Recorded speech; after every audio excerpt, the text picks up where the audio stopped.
Alrighty, we're gonna go over a quick Legion Feral PvP guide. This is gonna be very basic, just to give you guys an idea of what to expect. So, starting off, we're in Feral spec, obviously, and then cat form. Your gear is not gonna matter that much in battlegrounds, rated battlegrounds arena, because they are going to basically give you a cookie cutter of what they believe your stats should be right off the bat. So you don't really need to worry about gear. Just wear the highest eye level gear that you have. The higher you have, you get a small increase, and I mean small, over others. Really, gear only comes to play in world PvP. So in BGs, RBGs, arena, skirmishes, things like that, you're going to get a cookie cutter spec and pretty much perform at optimal performance or pretty close to it. So talents, we'll go over those first. I'm running with Lunar Inspiration. It's just a quality of life type deal, basically to generate combo points instead of wasting a cat ability if you accidentally pop your regrowth, your instant regrowth, before you wanted to. So you can build up your combo points and not waste a snapshot on a bleed. And it allows you to basically use the heal as an actual heal instead of a damage increase when you need it, instead of trying to save it. So Lunar Inspiration is really good. Blood Scent increases your 10% crit on cat form abilities that strike the target with a bleed effect. So you already have to have a bleed up, so Rake. You'll get a 10% increased crit strike chance once Rake is up on the target. And then Predator, cooldown of Tiger's Fury resets when the target dies with one of your bleeds on it. Honestly, Lunar Inspiration is probably going to be the better choice here. Wild Charge is a no-brainer. For Feral, it just allows you the mobility to get around the people that you need to get around to and spread those bleeds. Displacer Beast is good for Resto, not really so good for Feral. And then Renewal is a 30% max heal on a 1.5 minute cooldown. That allows you to heal yourself. Think Desperate Prayer for Priests. So, honestly, Wild Charge is the best option in this tier. Now, with the Restoration Affinity, Guardian Affinity, and Balance Affinity, this is kind of new to the class, and it's going to allow you to really have some nice fine-tuned things for your playstyle, depending on the comics and things you're doing. So Ferals excel really well with 3s, even 2s for the healer, but BGs not so much. So you're most likely not going to have a pocket healer, so having Resto Affinity is really good in BGs and RBGs. And that's just because you'll be able to heal yourself through the Rejuvenations, Healing Touch, and Switchback. So they're not going to heal you for a ton, but they're going to do enough to help out and keep you alive. Guardian Affinity is good for maps that you're going to be running, like flags and things like that. This will give you 6% damage reduction, and then it allows you to have some more abilities like Frenzied Regeneration, Iron Fur, and Mangle while in bear form.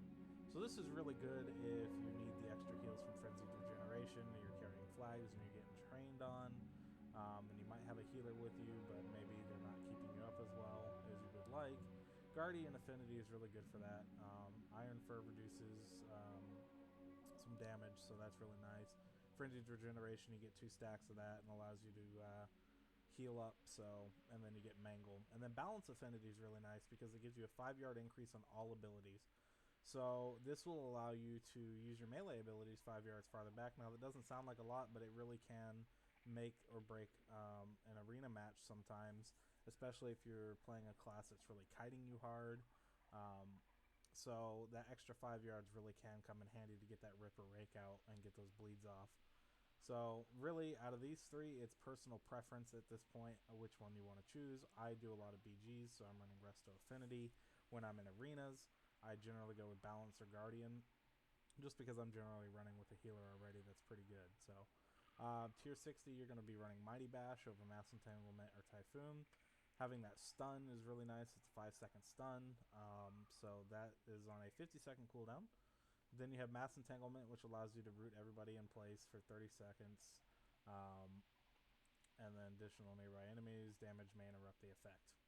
So obviously in PvP it's not going to be 30 seconds, but it's not as useful as it sounds unless you're running against a double melee and you take another talent here later on that I'll explain. Then it might be useful. Typhoon, it's just a knockback. You can use it on maps like Eye of the Storm, Arathi Basin, blow people off but in honesty, it's not that great, so I always run Mighty Bash. Soul of the Forest, that's almost a must-have when you're running BGs or against multiple people that you're going to be alive for a while, or you're going to be attacking multiple targets. Soul of the Forest, it's bugged right now, so it says finishing moves grants 12 energy per combo point. It's actually 15 energy per combo point. So instead of 60 energy, you're getting 75 energy when you're using a 5-point combo or 5 combo point finisher. So that will really help with your energy starvation a lot, and especially when you're using finishers all the time in Battlegrounds. So definitely run Soul of the Forest over the other two. While the other two are technically damage increases or DPS increases, Soul of the Forest is going to make your life so much easier. Incarnation King of the Jungle, it's pretty much the same as it always has been. 3-minute cooldown, improves all cat form abilities. You can use stealth in combat. Energy regen is reduced by 60%. Or energy for the abilities are reduced by 60%. And increases your max energy by 50. So for that 30 seconds, you will have the ability to go into stealth. The stealth will still be on cooldown. So you can do it a max of 3 times in 30 seconds if you do it perfectly. You can use your abilities like Shred and Rake as if you were in stealth without actually being in stealth. So that's really nice because they're going to hit for that increased damage. And then you also get 150 energy instead of 100. So this is really good to use when you're trying to burst something down, get your bleeds up really fast. For like arenas, this is really good because it will allow you to really get those bleeds and stuff out super quick. And then of course using Tiger's Fury and a couple other talents to not be energy starved for that. And then we have Savage Roar. Savage Roar is really good in PvE, but really, really hard to manage in PvP. It's a 24-second cooldown on a 5-point use, which is really, really low. On top of Jagged Wounds, you'll see why that can be problematic here in a minute. But it does increase your damage by 25%. So it's completely up to you. Honestly, if you're running BGs, run Soul of the Forest. If you're running Arenas, go Incarnation. If you're doing PvE, do Savage Roar. On tier 90, we have Sabertooth. Ferocious Bite deals 15% increased damage and always refreshes the duration of Rip. So instead of them being below 20% or 25% health now, and then using Rip to refresh Rip, you can use Sabertooth and do it at all times. Jagged Wounds is generally the default to run with, though, because it does make your dots tick faster. So your bleeds are going to tick for 33% faster while still doing the normal damage.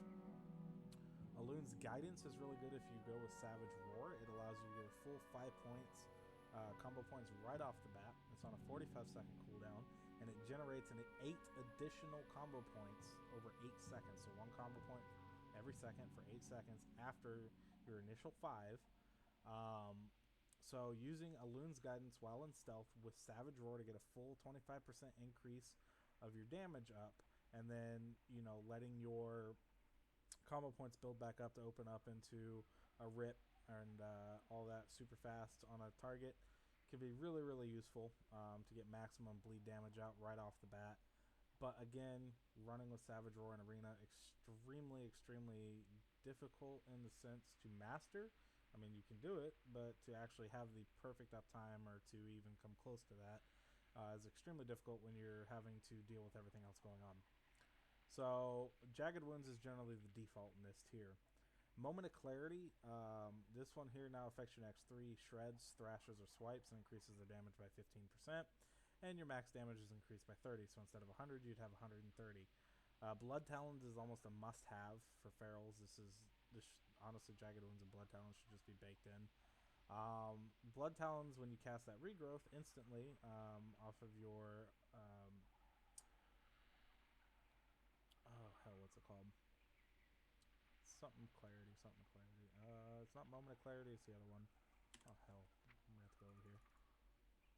Omen of Clarity. There we go. I don't know why I couldn't think of the word Omen. So, Blood Talons, when your Omen of Clarity procs, or Predatory Swiftness, I think it is. I don't think... Yeah, it's not... It's Predatory Swiftness. I don't know what the hell I'm talking about. Omen of Clarity, ignore that. Predatory Swiftness. Sorry, I'm just getting all mixed up. I just got off work.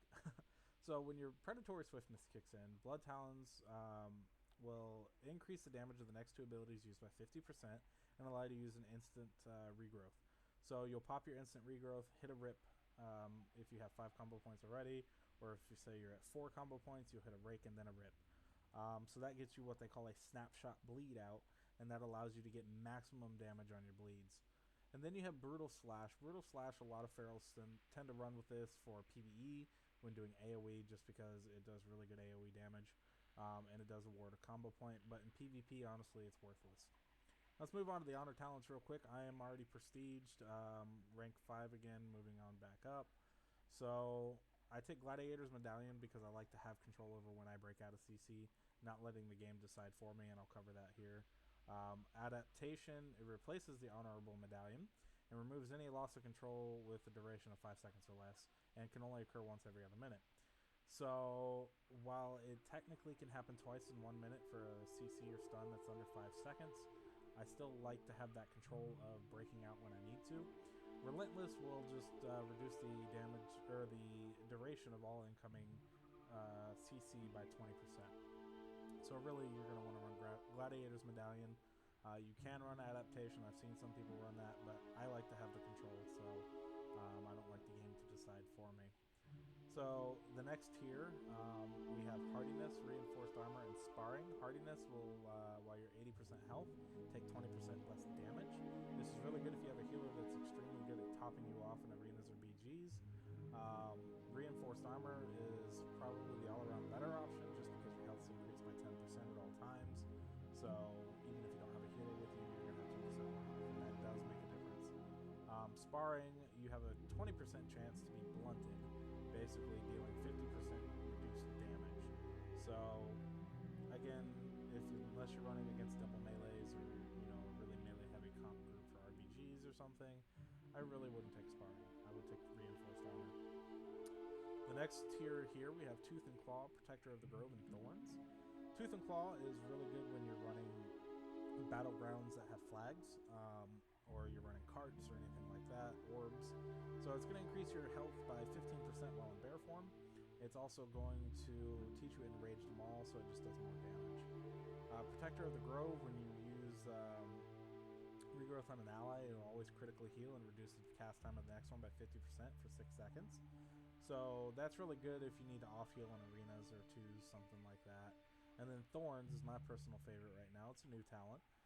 You sprout Thorns for 12 seconds on a target, and then basically it deals 5% of their health as damage to the target that attacks you, and then they also have their movement speed decreased by 50% for 4 seconds. So this is really, really good for peeling melee off of your teammates or peeling melee off of you, because we don't have a lot of slows right now. We don't have like Fairy Fire or anything like that, or Fairy Swarm.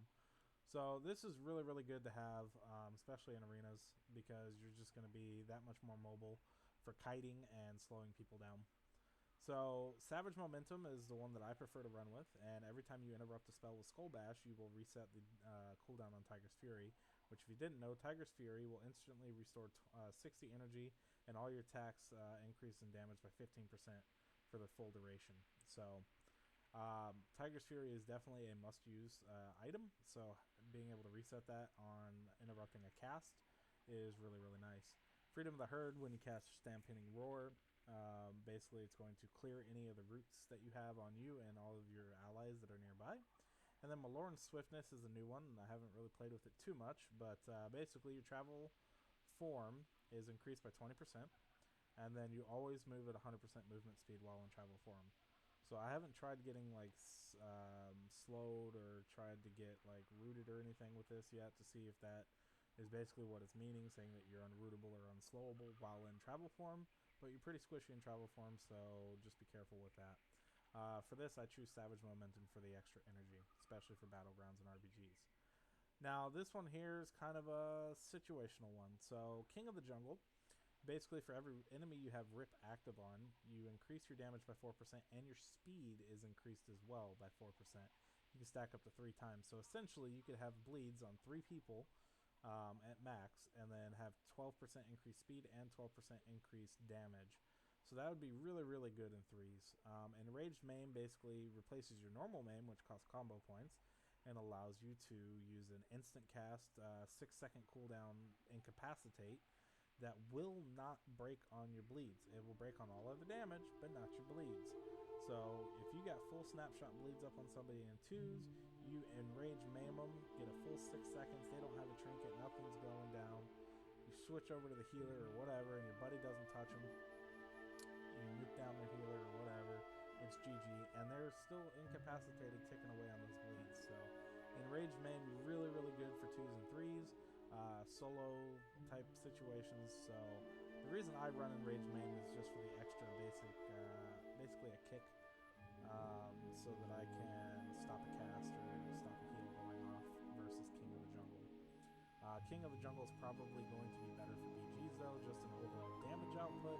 But again, as you know, most BGs aren't about damage output. It's about the playstyle, it's about the objective, and it's about keeping the healers from healing everybody up. So, Enraged Man is my preferred choice. And then you have Earthen Grasp. Now this is where I talked about taking Mass Entanglement, or just even using Entangling Roots, really, would be useful if you took this talent. So unfortunately it is second to last, so if you're not prestiged yet, it's going to take quite a while to get to there, unless you're running like Ashford or something or doing really good on winning BGs in arena. So Earthen Grasp, basically, Entangling Roots is no longer dispellable, reduces the target's chance to hit by 80%, but now has a 10-second cooldown. So it doesn't technically apply to Entangling Roots, but still, or Mass Entanglement. But Earthen Grasp will allow you to root somebody. They cannot be broken out of it whatsoever. And they have an 80% reduced chance to hit people that are standing there. So, but it does give it a 10-second cooldown instead of being able to recast it. So, could be good for kiting purposes, using an instant Entangling Root in Arena with your Predatory Swiftness versus using your heal if you need to get away and maybe heal up on your own or kite or whatever. Earthen Grasp could come in handy because now it's no longer dispellable. Alright, and then our last talent tier here, we have Fresh Wound, Ferocious Wound, and Rip and Tear. So Fresh Wound, basically when Rake is not on a target, you have a 60% increased crit chance. So that's pretty good. That's not bad. Ferocious Wound, though, is a new one.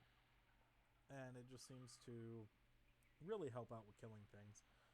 Basically, when you use a 5 combo point Ferocious Bite, or as we like to call it, the Ferocious Nibble, basically you will reduce their health by 25% for 20 seconds. So healers can't heal past that. Like, their health is straight reduced 25%, period. So that is really good for healers. That is really good for melee and tank specs that have a ton of health. You reduce them by 25% and just blow them up. Alright, and then don't forget using Ferocious Bite, or Ferocious Nibble, as we like to call it still, will refresh Rip below 25%, unless you take the talent over here for the, where was it, Sabertooth, and it'll refresh Rip all the time. And then you have Rip and Tear, which is a 1 minute cooldown that instantly applies Rip and Rake to a target. Now there's a lot of reasons why you don't want to take this talent, but primarily being the fact that unless you use it correctly, it's going to be a DPS loss over Ferocious Wound or Fresh Wound. You would need to have your Omen of Clarity or Predatory Swiftness proc, hit your instant regrowth, and then use Rip and Tear to be able to get the full snapshot bleeds off on the target. You would not want to open with this, so really it's just going to kind of sit there until the right moment, and it's a 1 minute CD. You can see where that kind of makes it really clunky and awkward to use, so really there's no point. Ferocious Wound is definitely the better way to go. So let's head over to the training dummies real quick, and I'll just show you guys a basic opener that I use, and that will serve you pretty well in regards to just PvPing in general. And there's a couple different ones you could do, but this is the main one that I like to use. So we'll show you that here in just a second as soon as we get over here. So we're going to go into stealth here. So again, I'm not running Savage Roar or anything like that. We're going to reset our meter so you guys can see what kind of damage we're doing. Now I'm not the best geared in the world. I'm 861 right now. I do have Wild Shaper's Clutch though, and a few other things going on here, but a couple 870s mixed in there. Mostly 845s, 850s. You know, this guy, he's only got about 6 days of playtime on him. For this specific one. Now, my other Feral Druid that I have on Thrall, I didn't feel like paying the transfer, so I just created a new Druid over here on Sargeras. So, anyways, we have our training dummy here. We are in stealth. We would use initially our wild charge to charge in, and then we would open with a rake.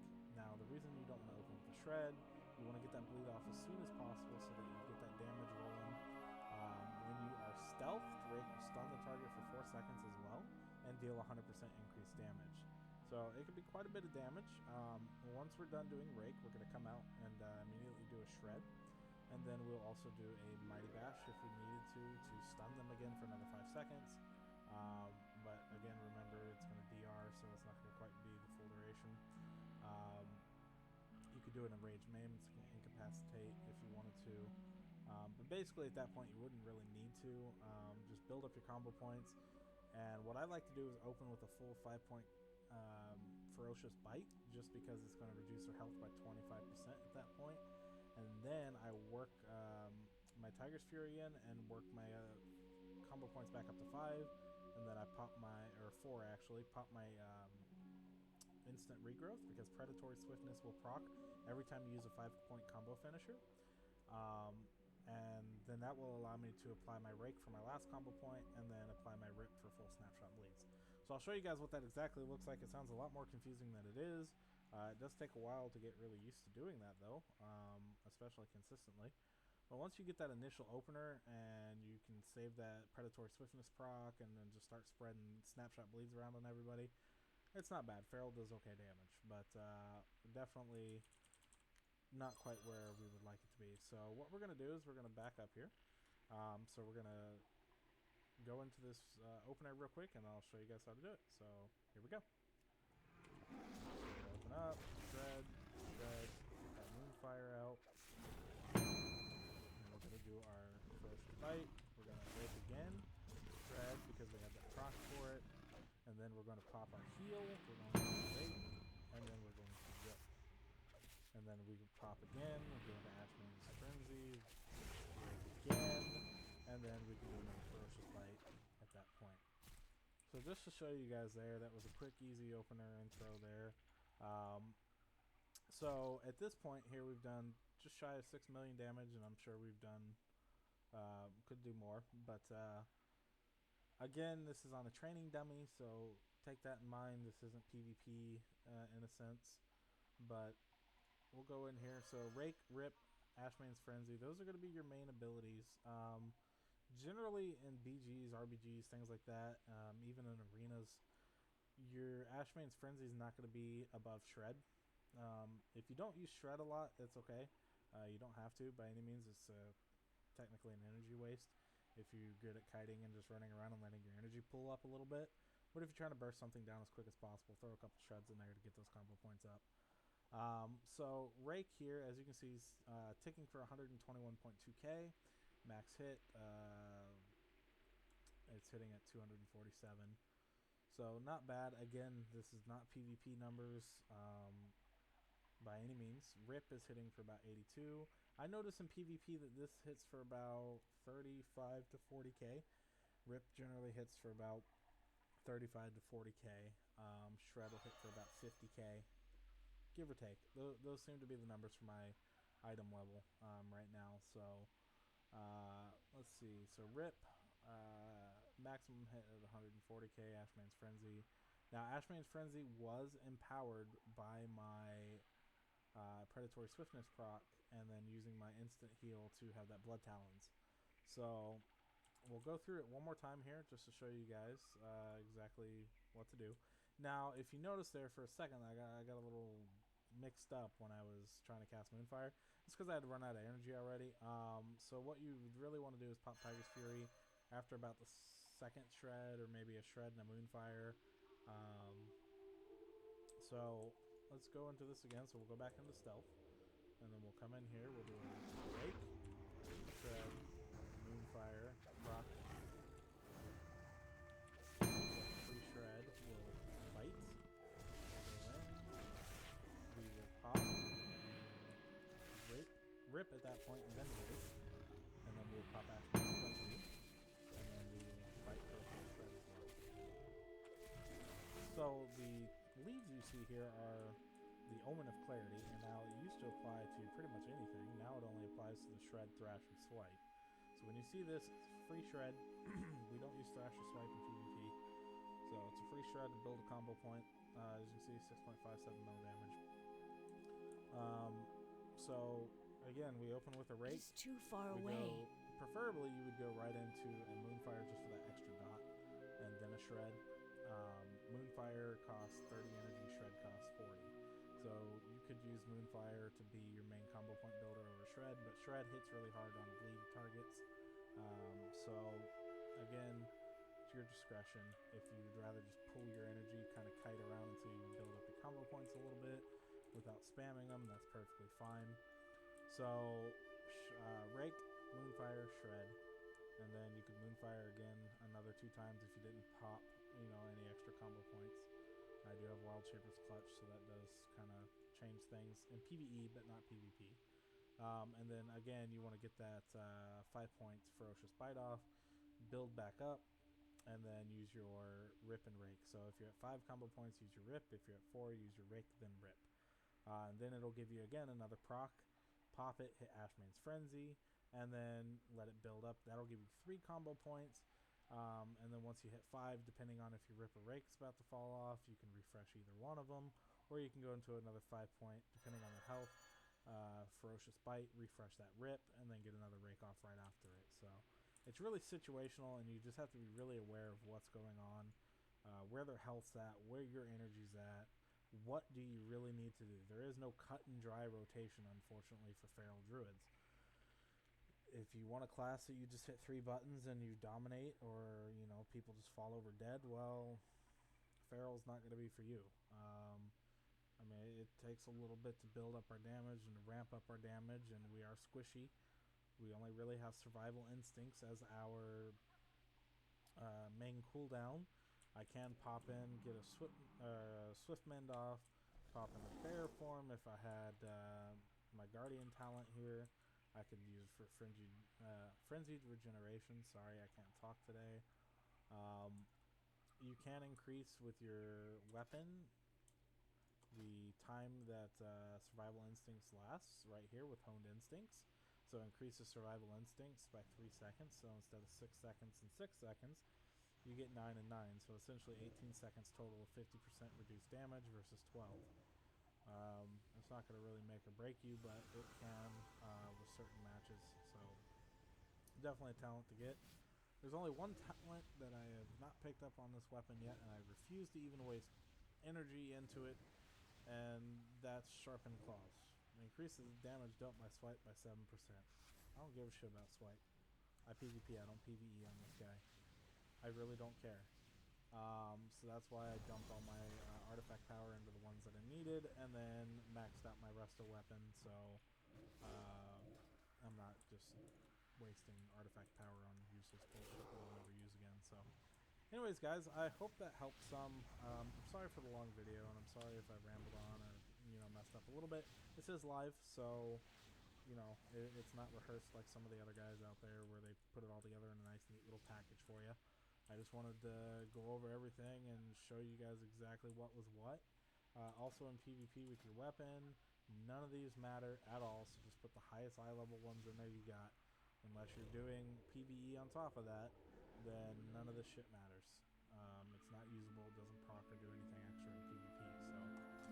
So again, thanks for watching, guys. If you have any questions, leave them in the comments below.